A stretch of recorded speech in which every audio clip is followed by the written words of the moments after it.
Hello guys, രാവിലെ അൻസുമോൾക്ക് പാല് കാച്ചിയപ്പം പാല് പിരിഞ്ഞു പോയി. പിന്നെ ഞാനും അൻസുമോളും കൂടെ ഷോപ്പിൽ പോയി പാലും ബ്രെഡും അങ്ങനെ 2-3 സാധനങ്ങളും മേടിച്ചിട്ട് വീട്ടിലേക്ക് തിരിച്ചു വരികയാണ്. ഇന്ന് സൺഡേ അല്ലേ ഗായ്സ്. സൺഡേ ഞങ്ങൾ ചർച്ചിലൊന്നും പോയില്ല. കുറച്ച് നാളായി കേട്ടോ ചർച്ചിൽ പോകാതെ.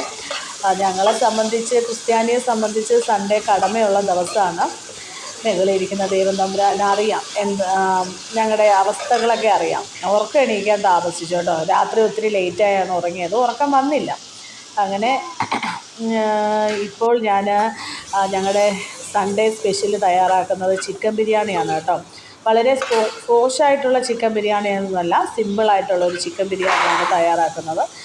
അത് കഴിക്കാൻ പറ്റുന്ന രീതിയിലുള്ള, അങ്ങനെ അണ്ടിപ്പരിപ്പും മുന്തിരിയും അങ്ങനെ സവാളയൊന്നും ഒന്നുമല്ല ചെയ്യുന്നത്. സിമ്പിളായിട്ടൊരു ചിക്കൻ ബിരിയാണിയാണ് ഇന്നത്തെ ഞങ്ങളുടെ ലഞ്ച്. അങ്ങനെ നമ്മുടെ ചിക്കൻ ബിരിയാണി റെഡിയായിരിക്കുകയാണ് ഗൈസ്.